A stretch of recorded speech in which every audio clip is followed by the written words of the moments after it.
Olá, pessoal, muito bom dia, bem-vindas e bem-vindos. Nós estamos dando mais 10 segundinhos para começar o nosso webinar de hoje. Já já começamos a nossa fala aqui. Muito obrigada pela presença de todos.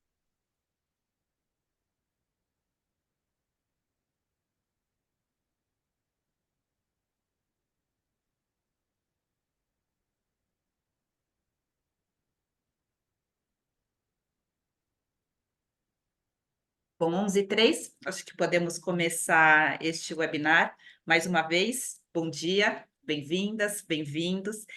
Este é o nosso segundo webinar, o segundo webinar de nosso escritório Tosini Freire Advogados, dedicado exclusivamente ao setor farmacêutico. Nós já tivemos a oportunidade de comentar com todos por ocasião do nosso primeiro webinar, mas acho interessante repetir a informação. Aqui em nosso escritório, nós temos uma atuação bastante profunda, bastante conectada aos negócios dos nossos clientes, e por isso mesmo temos um grupo multidisciplinar que hoje conta com 13 sócios, e que atuam diretamente nos temas mais sensíveis, mais complexos da indústria farma no nosso país, sempre com uma visão multidisciplinar, sempre com uma visão completa, sempre com uma visão muito aprofundada dos negócios dos nossos clientes nesse setor. Eu sou Patrícia Martins, sou sócia na área de consumo e tecnologia, sou integrante do nosso grupo Farma e hoje estou aqui com os meus sócios, Marco Torrunteg, da nossa área de Ciências da Vida e Saúde, Guilherme Ribas, da área concorrencial, Mônica Costa, que atua em contencioso, arbitragem e mediação, e Caio Loureiro, focado em direito público. Acho que todos têm essas informações, mas nos chama muita atenção o protagonismo que o setor farmacêutico tem na economia brasileira, e especialmente um crescimento muito acelerado durante e após a pandemia. Alguns dados aqui para todos. Entre 20 e 22, o setor farmacêutico cresceu 20%. Só em 2023, o crescimento foi de mais de 10%. E no ano passado, o mercado farmacêutico movimentou 100 bilhões de reais, um número muito significativo comparado com o PIB brasileiro. Mas, para além de toda essa pujança econômica, esse protagonismo, nós sabemos que o setor farmacêutico enfrenta uma série de desafios muito complexos. São questões regulatórias, o setor farmacêutico é um setor regulado, desafios logísticos, experimenta uma concorrência muito acirrada no mercado, e é por isso mesmo que hoje nós desenhamos esse webinar para tratar justamente de duas grandes frentes do mercado farmacêutico. A primeira delas, a questão contratual, como o desenho do contrato, tanto do ponto de vista regulatório quanto do ponto de vista empresarial, é muito importante para garantir segurança jurídica à indústria farmacêutica e à cadeia de distribuição. Então, como essas duas frentes se conversam, quais são os grandes pontos de atenção delas? E assim, já começo com uma primeira pergunta ao Marco. Quando a gente fala de setor regulado, a gente sempre se preocupa com os aspectos regulatórios, né? E o contrato de distribuição de medicamento tem aspectos regulatórios muito sensíveis.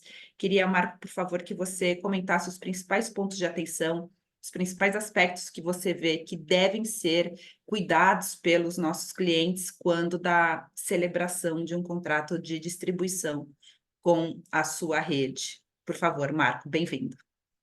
Obrigado, Patrícia. Bom dia a todos os colegas, bom dia a todos que nos assistem, nos escutam.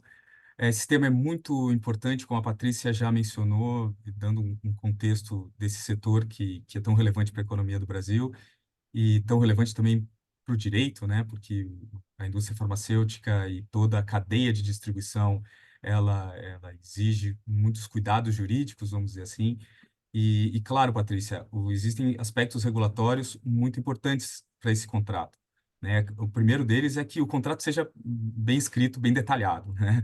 Muitas vezes nós vemos algumas situações nas quais os contratos pecam por detalhar de menos ou por cair em algumas contradições que depois vão gerar problemas para as empresas, ou falta de clareza, ou mesmo falta de alguma disposição muito importante para aquela atividade, né? E por que que isso é tão importante do ponto de vista regulatório? E aqui vou falar um pouquinho da parte da minha expertise. O, as regras de proteção à saúde, elas, embora sejam muito detalhadas e muito minuciosas, elas partem de princípios e de orientações gerais que vêm muitas vezes do próprio bom senso. Então, existe um princípio geral aqui que é de proteger a saúde das pessoas e de administrar o risco que existe naturalmente nessas atividades. Sempre que existe uma atividade econômica com medicamentos, existe algum risco, e esse risco ele não precisa ser zero, mas ele precisa ser gerido, e é isso o que a norma sanitária vai fazer, e é isso que a autoridade sanitária vai implementar, a gestão dos riscos à saúde. E por que que eu estou começando por essa parte mais principiológica? Porque é a partir daí que nós vamos desenhar, e aqui eu vou falar em três mensagens nesses minutos em que eu vou dar minha resposta. A primeira mensagem é: existe uma solidariedade nos elos que compõem essa cadeia de distribuição. A segunda mensagem é que essa solidariedade se traduz em uma cooperação e o contrato precisa ajudar o distribuidor a cooperar com o importador e fabricante, precisa ajudar o importador e o fabricante a cooperar com o distribuidor, e isso para que ele tenha uma execução, vamos dizer assim, sem problemas contenciosos, né, ou o mínimo possível, né, pelo menos do ponto de vista regulatório. E a terceira mensagem é: existe na regulação sanitária uma chave para isso, que são as boas práticas de distribuição. Então, esse é o resumo dessa resposta, desses principais aspectos. O que que é esse dever de cooperar a partir dessa solidariedade? Todos são responsáveis.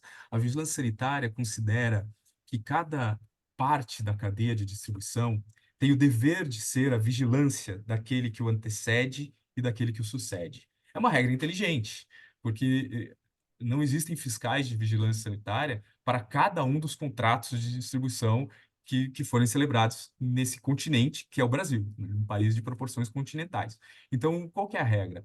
Cada contratante tem o dever de só fornecer medicamentos para aquele que estiver devidamente licenciado e conferir as suas licenças. E, por sua vez, aquele que compra o medicamento só pode comprar de quem for devidamente licenciado e tem que verificar se o produto está devidamente registrado perante a Anvisa. Portanto, o contratante é o fiscal da vigilância sanitária do outro.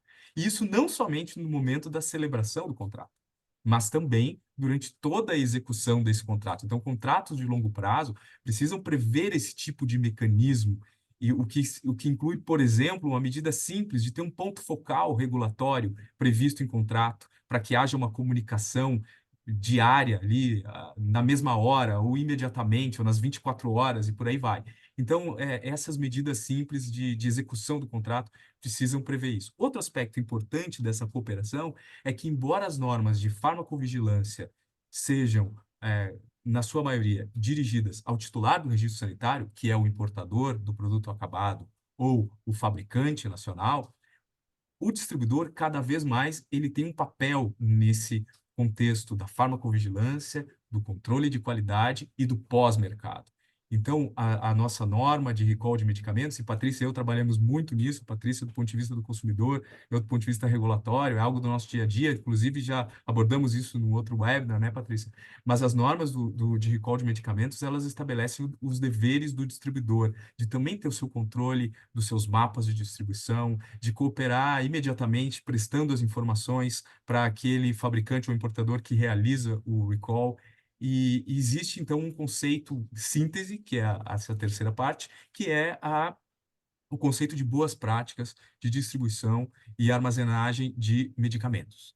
Então, a Anvisa tem subido a régua da distribuição ao mesmo tempo em que ela fica mais rigorosa com relação a isso, ela também entende que o pós-mercado é cada vez mais responsabilidade das empresas. E o que que nós temos no cenário de distribuição do Brasil hoje? Algo que anos atrás era diferente. Hoje, o distribuidor pode comprar medicamentos até mesmo daquele fornecedor que não seja o titular do registro sanitário, outro distribuidor, desde que seja garantida toda a rastreabilidade dos produtos. E essa preocupação com as boas práticas de distribuição significa que o distribuidor tenha o seu sistema de gestão de qualidade, que hoje são sistemas eletrônicos, mas que exigem um pessoal técnico qualificado, que exigem uma série de procedimentos, protocolos internos da empresa, treinamentos periódicos, a evidência disso tudo para a vigilância sanitária. Numa inspeção, a vigilância vai querer ver que aquele treinamento realmente aconteceu. Então, na execução do contrato, registrar esses treinamentos e tudo mais. E no fim do dia, isso é muito importante, e com isso eu vou finalizar essa minha resposta, Patrícia, até porque depois tem outros assuntos super e relevantes aqui também com relação a esse assunto, esse tema dos contratos de distribuição, mas o último aspecto é que tudo isso é relevante para uma situação patológica, para quando aquele medicamento que está ali no mercado, ele eventualmente é um medicamento pirata, tem uma procedência duvidosa, não passou pelos controles de temperatura adequados, então o distribuidor poderá se defender e preventivamente evitar a compra de um produto irregular, e assim evitando a responsabilização também do distribuidor. Então, no fim do dia, o sistema de gestão e controle de qualidade da distribuição é ganha-ganha, tanto para a indústria farmacêutica como para os distribuidores, que devem cooperar em situações onde exista também medicamentos desviados, cargas furtadas que depois reaparecem em outro lugar para serem comercializadas, ou mesmo medicamentos falsos. Infelizmente, é algo que de vez em quando pode acontecer. Isso é só uma pincelada, evidentemente existem outros aspectos regulatórios. Eu, inclusive, escrevi um pequeno artigo com alguns bullet points no LinkedIn, no meu perfil do LinkedIn. Eu vou colar o link aqui no chat para aqueles que quiserem ver e contribuir também com outros aspectos regulatórios do seu dia a dia. Muito obrigado. Obrigada a você, Marco. Conforme você foi falando e a importância da atenção a todos esses detalhes do ponto de vista regulatório, eu estava fazendo uma reflexão da importância também de atenção aos detalhes do ponto de vista empresarial, quando do desenho de um contrato de distribuição. E acho que seria muito oportuno ouvir a Mônica sobre quais são os pontos mais sensíveis de um contrato de distribuição, e aqui acho que a gente já pode até fazer um comentário: distribuição, representação, agência, há uma série de particularidades em cada um desses modelos contratuais. Baseada na sua experiência, Mônica, com muitos anos, sabendo o que dá certo e o que dá errado num contrato de distribuição do ponto de vista empresarial, quais são os seus principais pontos de atenção em relação ao tema? Bom dia a todos. É um prazer estar aqui participando deste webinar. Eu, de fato, trabalho muito com os meus sócios aqui, participantes em assuntos relacionados a contratos de distribuição da indústria farmacêutica, e acho que a gente já vê que esse tipo de contratação, ele atrai uma série de áreas do direito, né, que precisam se conversar na gestão desse contrato e dessa relação comercial. Então, a minha contribuição aqui é da perspectiva do direito civil, do direito contratual. Então, o Marco falou um pouco ali sobre as questões regulatórias e a minha contribuição é nessa parte civil. E o Marco tem razão, né? Sempre a gente começa de um bom contrato. Então, um bom contrato que trate daquilo que é essencial para aquela relação comercial. E dando um passinho para trás, acho que até a Patrícia já trouxe um pouco a ideia, o que é um contrato de distribuição na perspectiva do direito civil brasileiro? O contrato de distribuição é um contrato de colaboração empresarial. Então, essa ideia de colaboração, ela não está só no regulatório que o Marco comentou, ele é também, na perspectiva do direito civil, um contrato de colaboração entre o fabricante e o distribuidor. O objetivo dessa colaboração é conferir estabilidade na relação negocial, avançar, testar e expandir o mercado. Então, é sempre existem objetivos comuns entre o fornecedor e o distribuidor, e é por isso que é considerado um contrato colaborativo. E a gente vê também, às vezes, uma certa confusão no mercado sobre qual é o regramento da perspectiva contratual do contrato de distribuição. Ele é um contrato típico ou não, né? Um contrato que é regulado, especificamente regulado, ou é um contrato atípico que está sujeito apenas à regra geral dos contratos? Um pouco dessa confusão foi causada na forma como o Código Civil tratou, né, os contratos de distribuição. Ele tem um capítulo lá que se chama, né, da agência e da distribuição, e com poucos artigos ali ele fala sobre o que é, na verdade, um contrato de representação comercial e não um contrato de distribuição. E qual que é a diferença, né? São dois tipos de contratos comerciais colaborativos. E qual que é a diferença? No contrato de distribuição, a gente tem uma intermediação do distribuidor, ele adquire do fornecedor e revende, obtém a sua remuneração pelo lucro, e no contrato de representação é um contrato colaborativo de aproximação. Então, o representante aproxima o consumidor, o cliente, do fornecedor, a venda é feita diretamente do fornecedor para o cliente e o representante tem a sua remuneração por meio de uma comissão que ele recebe após a conclusão daquela venda. Então, essa é essencialmente a diferença, digamos assim, de como funcionam esses dois contratos. E enquanto o contrato de representação comercial está sujeito à lei do representante comercial, lá do regramento específico, e ao Código Civil, que trata também da representação comercial, a gente diz que esse é um contrato típico, então ele é regulamentado por lei específica, ao passo que o contrato de distribuição comercial, ele não é um contrato típico, ele é atípico e está sujeito às regras gerais de contratação do nosso direito civil. E aí, então, esse geralmente costuma ser também um ponto de discussão, né? Qual que é o regramento aplicável? Para além disso, quando a gente trata de representação comercial, eu digo que os pontos que a gente sempre trabalha são, primeiro, a questão do prazo do contrato. Qual que é esse prazo? Ele é um prazo determinado ou indeterminado? Se for um contrato de prazo determinado, a expectativa é de que, na redação do contrato, as partes entenderam que aquele era um prazo suficiente para que as partes alcançassem os seus objetivos comerciais e que ambas obtivessem o retorno do investimento feito para a execução daquele contrato. E num prazo indeterminado, o contrato por prazo indeterminado, ele perdura enquanto as partes assim o desejarem, ninguém é obrigado a contratar para sempre, ele pode ser encerrado, resolvido, mediante aviso prévio compatível.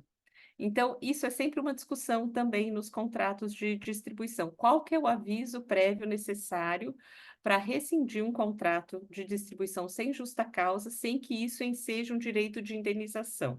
Depende muito, é claro, do nível de simbiose entre representante, entre distribuidor, desculpe, e o fornecedor, e como funciona essa cadeia de escoamento de mercadoria, quais são os investimentos que foram feitos para a realização daquela distribuição e se o tempo do aviso prévio é suficiente. E aí, aqui também, acho que o Marco falou muito da necessidade, né, da elaboração, da redação do contrato, e eu acho que, para além disso, não só da elaboração do contrato, acho que tão ou mais importante do que isso é a gestão do contrato. Porque o contrato de distribuição é um contrato que a gente chama de trato sucessivo, de execução continuada, não é um contrato de execução instantânea. Então, ele vai ser executado ao longo do tempo por meio de sucessivas atuações das partes.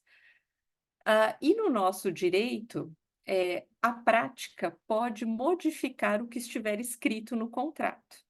Então, dando um exemplo bem simplório, mas que acho que ilustra esse conceito, né? Se eu tiver um contrato dizendo que o prazo de pagamento da compra da mercadoria é de 10 dias, mas ao longo de 5 anos daquele contrato eu dei um prazo de pagamento de 30 dias, na prática o prazo era 30 dias porque eu faturava, emitia um boleto ou pedia que o pagamento fosse feito por meio de depósito bancário no prazo de 30 dias. Nunca cobrei uma multa, nunca cobrei nenhum encargo por atraso. Nesse período de diferença de 20 dias, eu não posso, depois de 5 anos, dizer que vale aquela regra do contrato, que o prazo de pagamento era de 10 dias, porque foi uma prática reiterada de uma obrigação contratual ao longo do tempo que gera uma legítima expectativa de lado a lado do que é o combinado.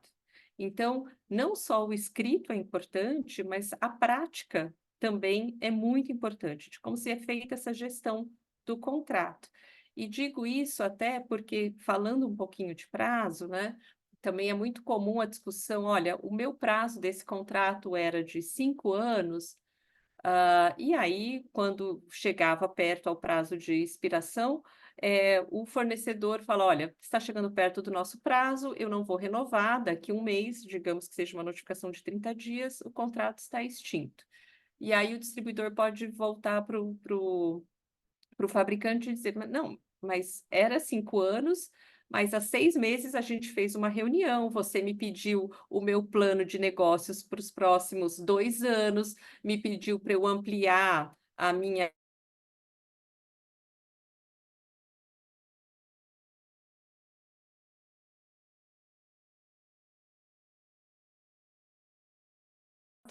Patrícia, é, não mudo.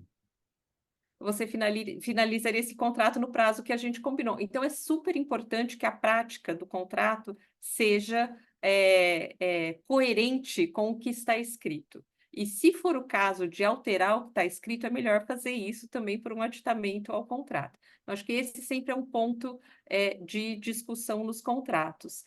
E é claro, né, cláusulas de indenização, excludentes de responsabilidade, em princípio, são todas cláusulas permitidas no contrato de distribuição, porque o contrato de distribuição a gente fala que é contrato de gente grande, é um contrato interempresarial.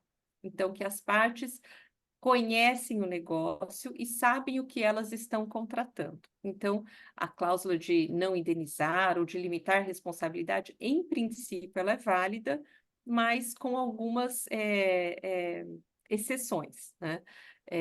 Mas são sempre esses pontos que geralmente geram algum tipo de discussão. E aí, acho que vou avançar até um pouquinho aqui na parte do Guilherme Ribas. O contrato de distribuição ele também encerra um monte de informações comercialmente sensíveis, né? Então, principalmente quando a gente tem distribuidores multimarcas, digamos assim, que têm acesso a informações muito sensíveis dos diversos fornecedores, esse é sempre também um ponto de atenção de como eu vou tratar essas informações no contrato, como eu vou tratar política comercial com a minha rede de distribuição, porque isso pode ter algum reflexo também concorrencial. A gente vê hoje, né, muito interesse do CAD, né, Ribas, nesses contratos associativos, e acho que eu posso parar minha fala por aqui e devolver para você, mas fico à disposição para a gente continuar o debate. Obrigada, Mônica. Eu vou pegar o seu gancho, então, e já fazer uma provocação ao Ribas. A sua manchete no início da sua fala foi muito interessante. O contrato de distribuição é um contrato de colaboração. Mas eu acho que o contrato de distribuição traz esses desafios concorrenciais nessa colaboração. Fornecedor e cada um dos seus distribuidores concorrendo entre si em certa medida. E acho que seria muito importante te ouvir, Riba, sobre esse aspecto do ponto de vista concorrencial. O fornecedor tem plena liberdade para desenhar a sua rede de distribuição como melhor lhe aprouver, pode definir território, pode definir exclusividade, pode definir lista de produtos para um distribuidor e para outro não. Qual é a posição da nossa autoridade concorrencial sobre contratos de distribuição? Obrigado, Patrícia. Um bom dia a todas e todos. É um prazer estar com esse grupo seleto de audiência aqui conosco nessa horinha, dedicado exclusivamente ao tema de farma. Essas suas perguntas, né, provocações, são as perguntas de $1 milhão de dólares, né? O que fazer, como montar a rede de distribuição? Montar uma rede de distribuição da indústria farmacêutica no Brasil, ou de qualquer outra indústria em geral, do ponto de vista do direito público, e aqui eu estou incluindo tanto o direito concorrencial quanto o direito administrativo de licitações, que o Caio daqui a pouco vai discorrer um pouquinho, é um desafio gigantesco, né? Não é para amadores, porque você tem a tua resposta de se pode ou não fazer, montar a rede de um determinado jeito ou não, ela vai depender muito das características do mercado de atuação de cada uma das empresas. E aqui, como a gente está falando de um acordo vertical, um acordo entre dois níveis de cadeia, fabricante e distribuição, você tem que analisar os impactos de determinados termos da sua política, tanto no mercado do fabricante, quanto no mercado do distribuidor. Então, é uma análise que tem que ser feita caso a caso, é uma análise que tem que ser feita levando em conta se a empresa tem ou não poder de mercado num determinado produto ou não. Tem que ser feita também a partir da decisão que a empresa toma. Então, olha, eu vou fazer vendas diretas com relação a determinados produtos e para outros eu quero usar uma rede de distribuição, porque eu quero ter uma maior capilaridade ou quero racionalizar custos de alguma forma, seja lá qual for a decisão de você usar distribuidor. Então, tudo isso tem um impacto também na hora de você fazer a avaliação concorrencial. Em linhas gerais, é permitido ao fabricante escolher, modelar a sua rede de distribuição da maneira que lhe aprouver, de acordo com o interesse dele de vendas, como eu disse ali. Às vezes ele quer mais capilaridade, às vezes ele quer mais segurança na venda do produto. Então, isso tudo depende do que ele quer, qual a estratégia comercial atrás do desenho escolhido. E aí, ele vai, então, fazer essa escolha e vai ser feita, vão ser determinados os critérios para aquela escolha. Então, bom, eu vou escolher, então, uma rede de distribuição para vender os produtos A, B e C. Quero que os distribuidores tenham essas características, essa saúde, esse nível de saúde financeira, essa atenção com segurança, que vai além da regulação que o Marco explicou, mas também traga outros critérios que são considerados importantes para a minha empresa, não só no Brasil, mas no mundo. Então, ele vai desenhar esses critérios para escolher a rede de distribuição dele. E pode ser que ele tenha a escolha de falar, bom, eu vou escolher um distribuidor por rede, por unidade da federação, porque assim eu atendo melhor os clientes finais naquelas regiões. Então, ele vai ter que fazer as escolhas por localidade também. O que é importante do ponto de vista concorrencial? Que você tenha esses critérios bem estabelecidos e que você siga esses critérios. Porque se tiver uma investigação de natureza concorrencial levada a cabo pelo CAD, que é o Conselho Administrativo de Defesa Econômica, o que o CAD vai olhar? Ele vai falar assim, bom, eu vou olhar os eventuais prejuízos à concorrência daquela prática comercial específica, diante das eficiências que aquela prática pode causar. Então, por exemplo, eu escolho que eu vou ter somente um distribuidor por unidade da federação, então estou criando uma exclusividade regional pelos motivos X, Y, Z. Outro distribuidor, eventualmente, ou um cliente, faz uma denúncia no CAD falando assim, olha, eu não consigo comprar de um distribuidor, sou um paciente aqui de São Paulo, não consigo comprar do distribuidor do Amazonas. E aí pode ser que comece uma investigação no CAD e você leve a sua argumentação. Você fala, bom, eu tenho aqui uma distribuição, eu criei essa rede regional pelos motivos X, Y, Z, está aqui a minha justificativa, eu sigo essa prática. Tem uma condenação antiga do CAD já, de 2004, um caso da Microsoft, bastante emblemático nesse mercado de distribuição, era software, né, que era relacionado, mas ele dizia que que a empresa, a Microsoft, foi basicamente condenada por ter apenas um revendedor de software para licitações públicas, e um dos critérios que o CAD mais levou em consideração para condenar a empresa foi o fato dela ter critérios, mas não segui-los, e ter adotado esses critérios ex post. Então, assim, a dica de ouro é: crie os critérios, e aí você vai fazer uma análise sobre exclusão de concorrentes, quais são os riscos que você tem se você fecha a sua rede com relação a determinado produto ou em determinado território.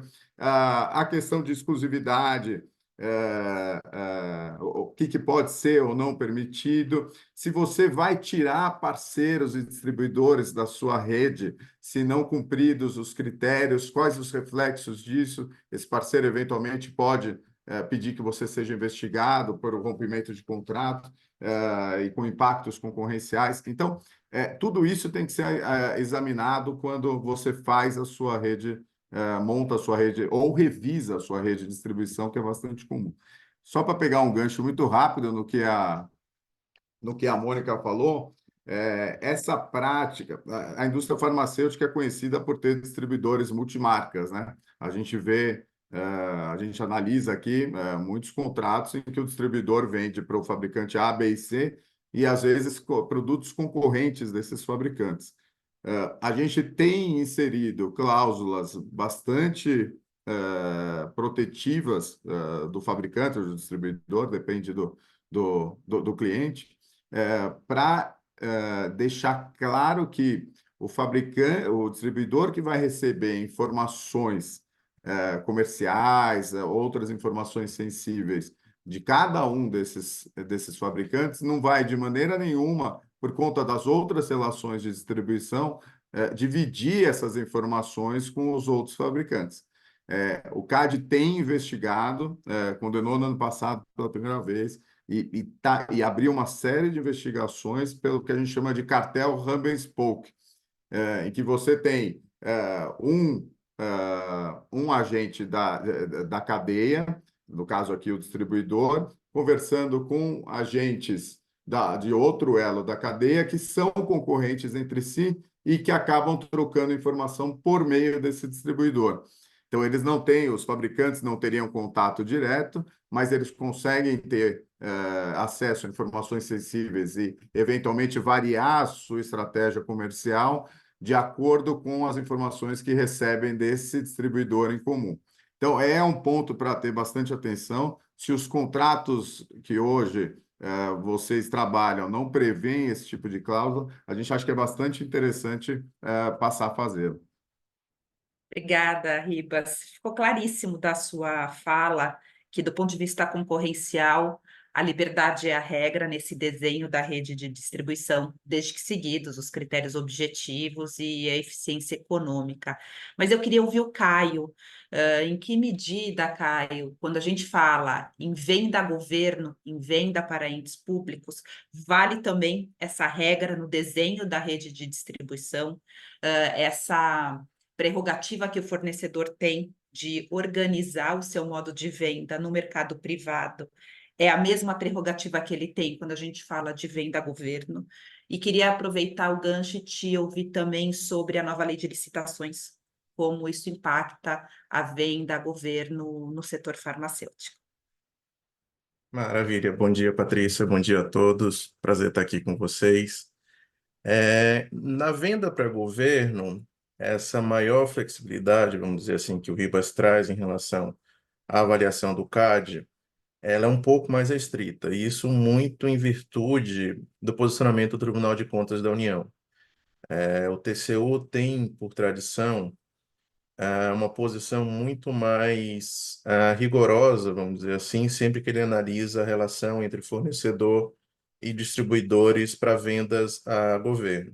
Isso não só no setor farmacêutico, mas também no setor de tecnologia. O Ribas, inclusive, citou aí o exemplo da Microsoft no âmbito do CAD.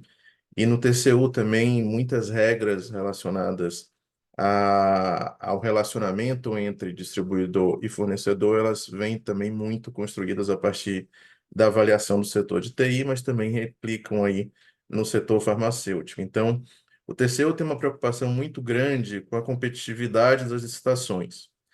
Disso resulta uma orientação quase que cogente, quase que mandatória, para que o fornecedor não estabeleça restrições e não estabeleça tratamento diferenciado entre os seus distribuidores. O que é que quer dizer isso? O fornecedor não poderia, em tese, praticar um preço com um distribuidor e um preço com outro distribuidor, mesmo que por algum tipo de justificativa comercial, se os dois distribuidores participam de uma licitação e um deles questiona a eventual negociação mais favorável ao outro distribuidor, o tribunal tem aí precedentes dizendo que essa seria uma prática indevida. Outra prática também que o TCU entende incorreta na maior parte dos casos é uma limitação prévia em relação a quais distribuidores poderão atuar numa determinada licitação.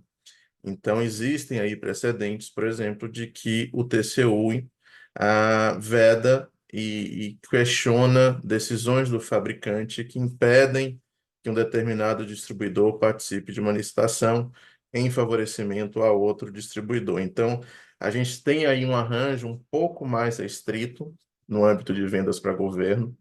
É óbvio que isso não é intransponível, vamos dizer assim, existem casos específicos, casos excepcionais em que se pode justificar, mas é importante ter sempre essa cautela quando o fornecedor vai vender para governo via um distribuidor, de que no TCU algumas práticas que comercialmente são aceitas, mesmo no âmbito do controle concorrencial, no TCU, sempre que a venda é feita para governo, você tem aí uma cautela maior em relação a qualquer decisão que possa resultar em benefício de um distribuidor em detrimento do outro. Então, essa é uma cautela adicional que a gente tem que ter sempre que está vendendo para o governo, especialmente para a União Federal, porque o TCU é muito assertivo nesse controle, ele tem, inclusive, publicações específicas de venda para governo, então a gente precisa ter sempre essa cautela.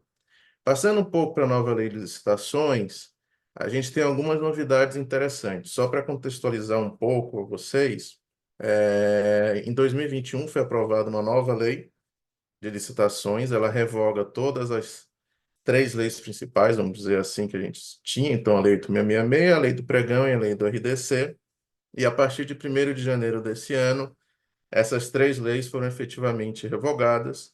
A partir de agora, salvo nos editais que foram publicados antes de 1º de janeiro, vale a nova lei, que é a Lei 14.133.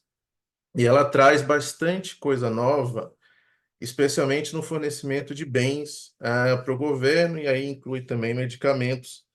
E é importante dizer que uma preocupação da lei foi justamente tratar escopos distintos conforme as suas especificidades.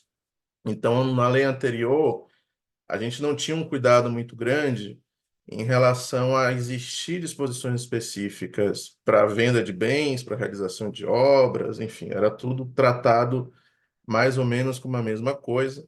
Essa lei tem uma preocupação maior em detalhar cada escopo contratual conforme suas peculiaridades e em relação a fornecimentos para a administração. Ela traz aí algumas coisas bastante interessantes, desde orçamentação, você tem outros critérios aí para definição de preços.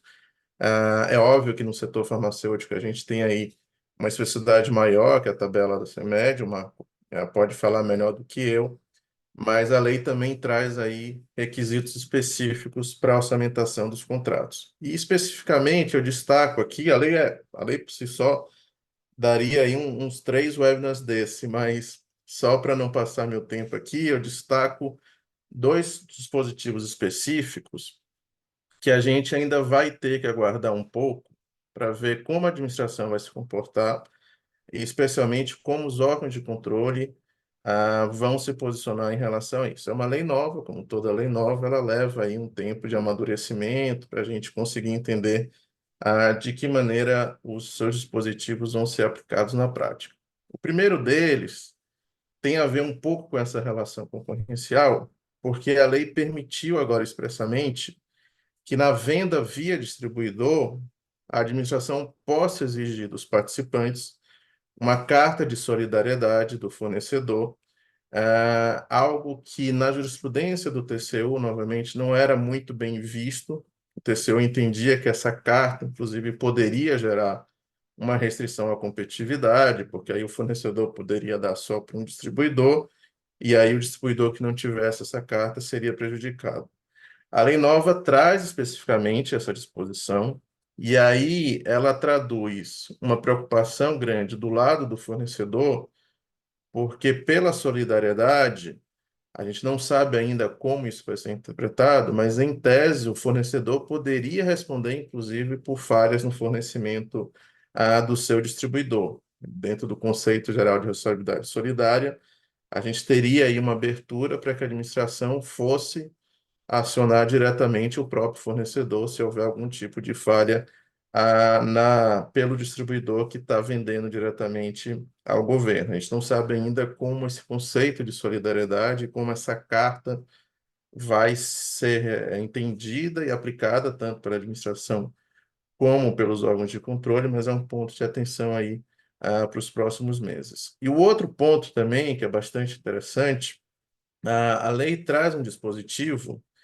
que permite que uma marca específica, um modelo específico, enfim, no caso de vocês, um medicamento específico, ele possa ser desclassificado de uma licitação se no passado tiver havido, depois de processo administrativo, regular, enfim, uma comprovação de que o fornecimento para um órgão de governo não foi adequado. O que isso quer dizer?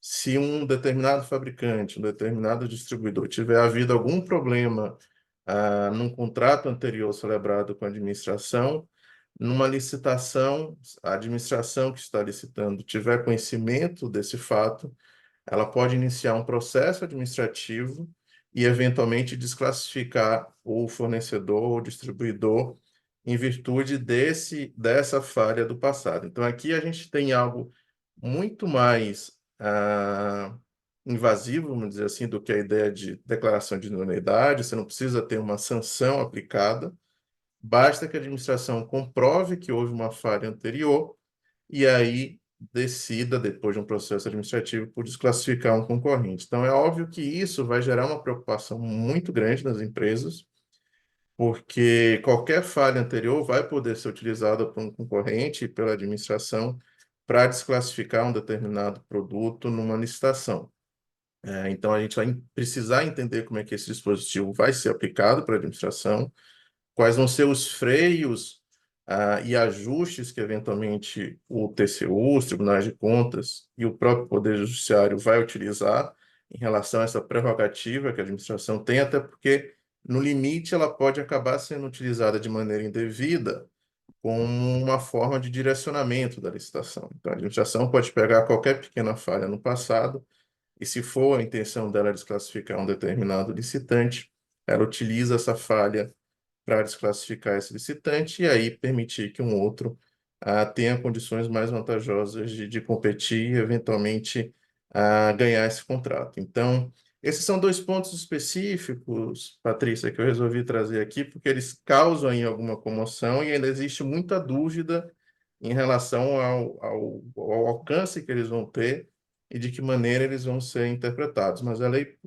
como eu falei, tem bastante coisa nova, vale a pena, somente para aqueles que vendem a governo, aí, sentar um pouquinho e analisar essa lei, porque tem aí algumas mudanças importantes sobre aspectos relevantes, tanto da licitação como do contrato. Mas, com isso, eu encerro aqui a minha parte.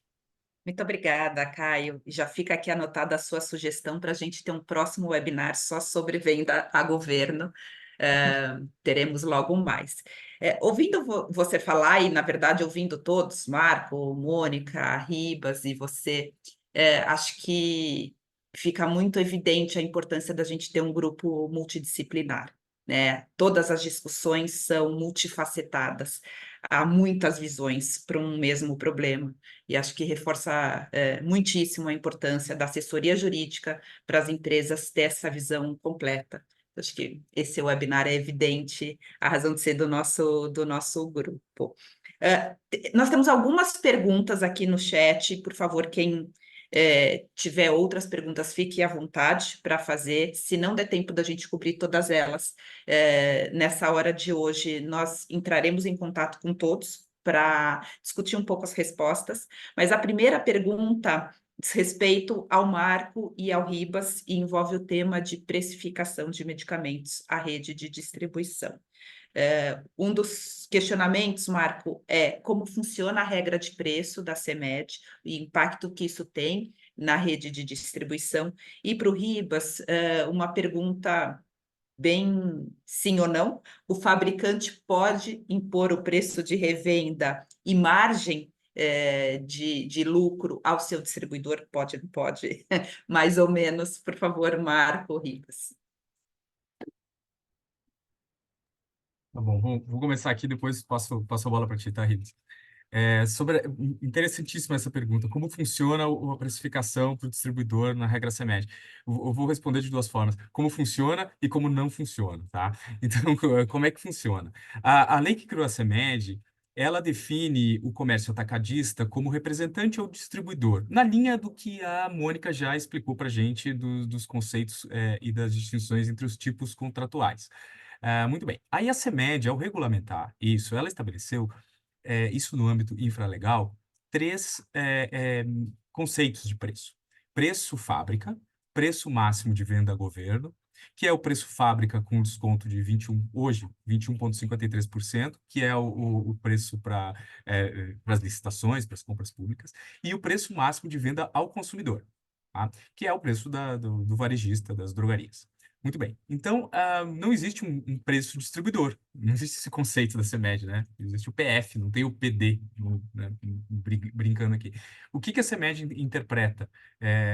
Ela interpreta que o distribuidor deve cumprir o preço fábrica, que é o preço do titular do registro. Na prática, o titular do registro que não tiver distribuidores, que ele mesmo fizer a distribuição, ele aplica o preço fábrica ou o preço máximo de venda a governo, dependendo do comprador.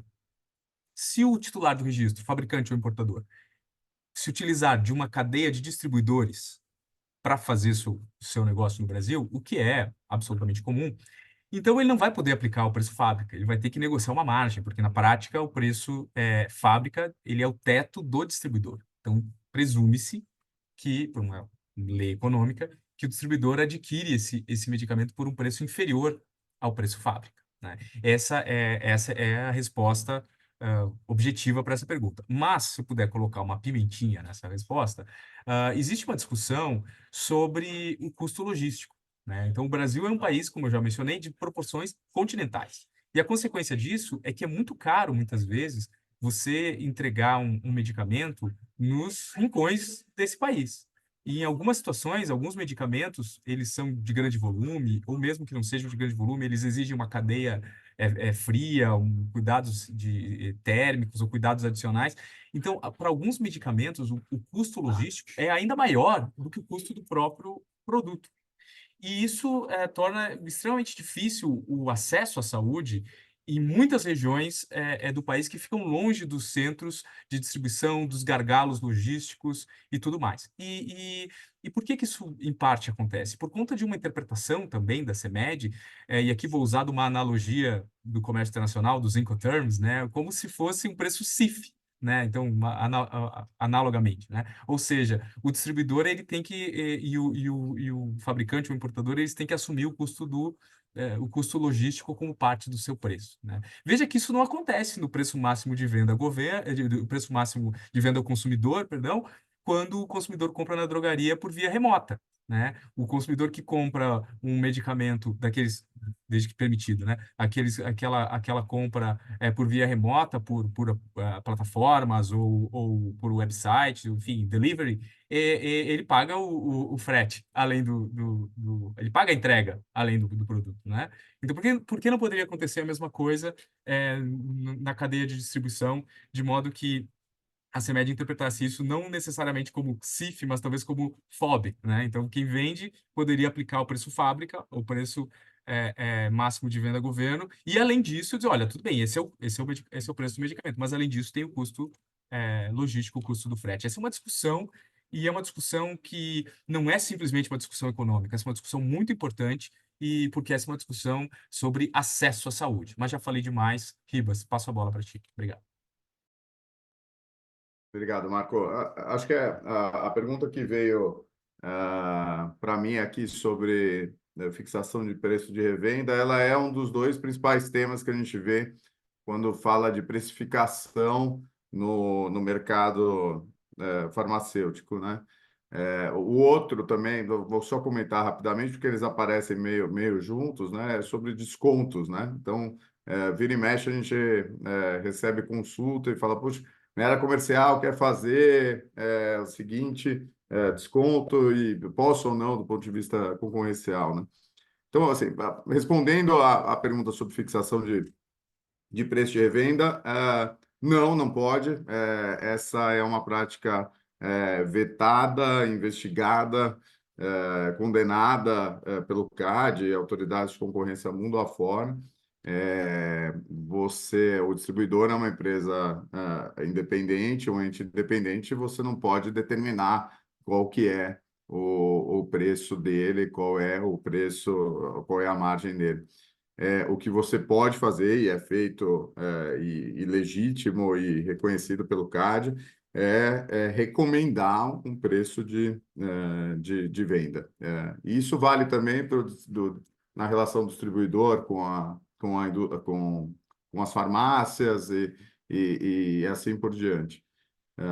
Então, sugestão de preço é bem-vinda e pode ser feito sempre. Tem que tomar cuidado para a sugestão não ser mascarada com aspectos coercitivos que, no final das contas, obriguem o distribuidor a vender com aquele preço específico, né? Então, por exemplo, então, se você não seguir o preço sugerido, eu vou eliminar os seus descontos tais, os seus benefícios Y. Então, tem que tomar muito cuidado para não ser uma sugestão mascarada, na verdade, uma imposição mascarada sob o formato de sugestão.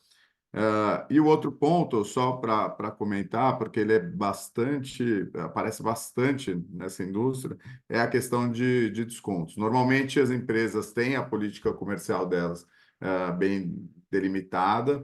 Os descontos é um capítulo importante dentro das políticas comerciais, e você tem ali previsto qual o nível de desconto que você vai dar para cada um dos players envolvidos com relação aos produtos, discriminado por produto, e que você pode fazer excepcionalmente. Então, você pode ter promoções, por exemplo. Então, vira e mexe também liga e fala, eu tenho desconto tal previsto na minha política, mas eu quero também fazer uma promoção relâmpago para o medicamento tal crescer um pouco. Eu tenho visto que ele tem caído no mercado.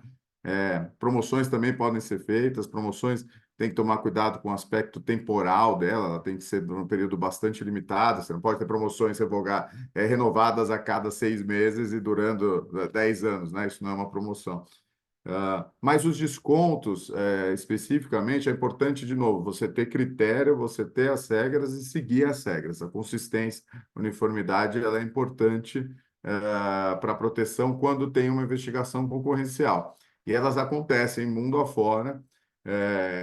E, basicamente, o que tem de preocupação nesses casos de descontos é se você, de alguma forma, oferecer aquele desconto está impedindo que um concorrente teu, aí pensando no fabricante, possa competir de maneira eficiente naquele mercado. Então, você sempre usa a figura do concorrente minimamente eficaz, eficiente, que deixa de competir porque o desconto que você está oferecendo é de uma tal magnitude que ele não vai ter fôlego, ou o outro problema e as investigações acontecem quando você oferece um desconto para um determinado distribuidor, mas não oferece o mesmo desconto para distribuidores que estão dentro da mesma classe, do mesmo cluster. Porque aí, nesse caso, você pode estar beneficiando, alterando as relações de concorrência dentro do mercado de distribuição, e isso pode ser igualmente problemático. Então, são os dois principais aspectos que a gente vê no dia a dia. Obrigada por acrescentar a questão do desconto. A gente recebeu também uma pergunta no chat sobre o tema e você já o abordou.